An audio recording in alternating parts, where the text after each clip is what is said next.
Hello guys, welcome back to my YouTube channel. This is Delphine Konda. Before we start the video, I want to say massive congratulations to all prospective Chevening scholars and applicants who just succeeded to submit their application. After submitting your application, after the rigorous work, after writing all the essays and going through the process, I know that daunting question that keeps coming to your mind. What next? What happens after submitting my Chevening application? Well, I know there might be some people who may feel that the process has come to an end and you just have to wait to hear if you made it for the Chevening scholarship interview phase. But that's not really the case because your journey only just began. If you are someone who submitted your Chevening application and you want to know what are the next steps that you have to do while waiting for Chevening to get back to you on your application outcome, then keep watching this video.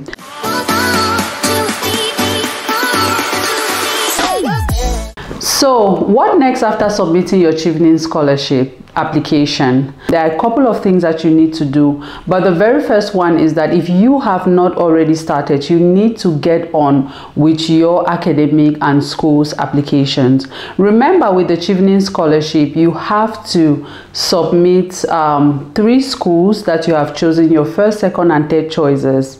What many people may not know is that after submitting the application, it is very important for you as an applicant to go on and apply for these schools so that by the time you're getting Chevening, hopefully you will also be having your admission. It's like the chicken and the egg. You cannot have Chevening scholarship if you don't have the academic admissions, and if you have the academic admissions and you don't have the Chevening scholarship, you might just not be able to attend that school. The first thing you have to do is to start applying for the 3 schools that you have selected.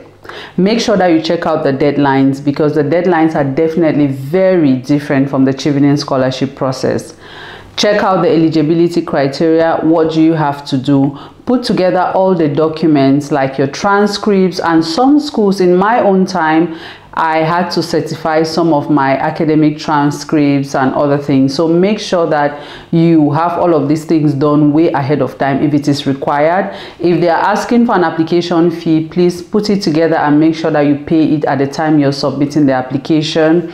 Write a wonderful personal statement, a strong personal statement. But the good news is if you have gone through the Chevening application process, writing a personal statement becomes really easy because it's like writing those essays that you have just written. So it's just going to be a cut and paste situation if you have finished and submitted your Chevening application. So do all of that and make sure that you submit on time. The second thing that you must take into consideration is that you have to write an English language test.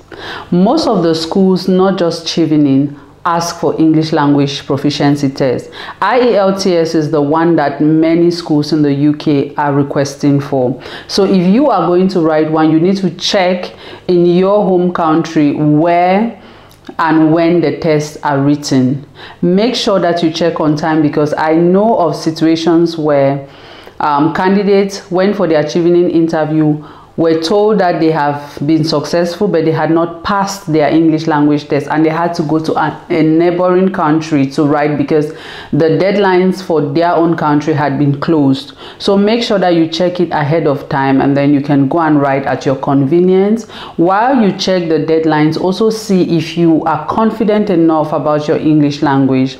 If you don't feel that confident, why don't you take extra classes, practice, learn, so that when you get there you will do very well. You should aim to have a minimum of 7.5 and above.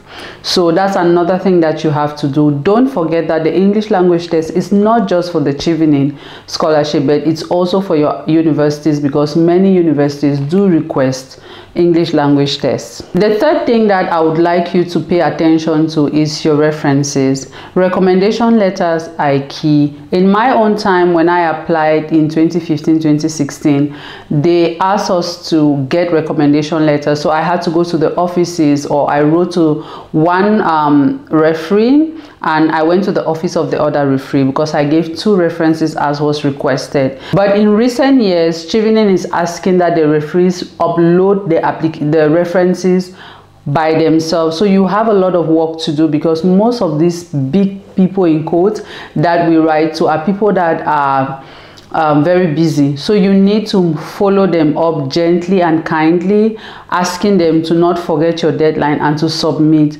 Another thing that you may want to do is to do a reference template. I've talked about this in one video that I'm going to leave in the description section. I've talked about it before, to do a reference template, but I think that I can do a dedicated video on this so that we work on it together and see what that looks like. It's really a simple document that looks like your CV, so that in case there's been a miscommunication between you and the person that has to do your reference letter, you may give them that document to update them on what you have done. That is in the event that you have not spoken to the person in recent years, or they have not been up to date with what you have been doing. You want to give them that document so that when they are writing, they will be able to put in more information and give information that will really be crucial to Chevening.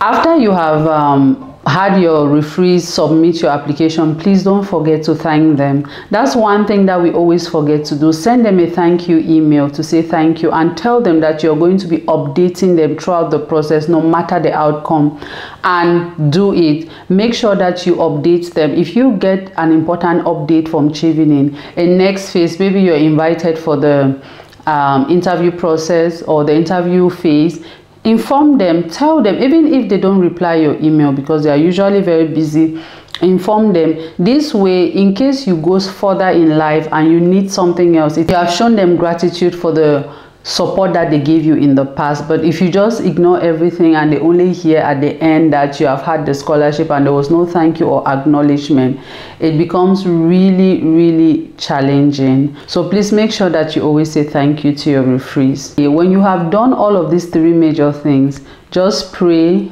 hope, and keep a positive mindset throughout the process. You have a long way to go, but of course I'm always here. If you have questions, leave them in the comment section of this video and I'll do my best to respond to them to the best of my ability. Don't forget, follow up with your academic and university applications, follow up on your English language tests, and follow up on your references. Guys, that was it for today's video. I hope that you did enjoy this, and I hope that it's going to be impactful and make a difference in your life and in your application process. If you did enjoy the video, please let me know. Leave me a comment in the comment section, and of course give me a thumbs up in the video. Until we meet again, guys, please don't forget to create some impact.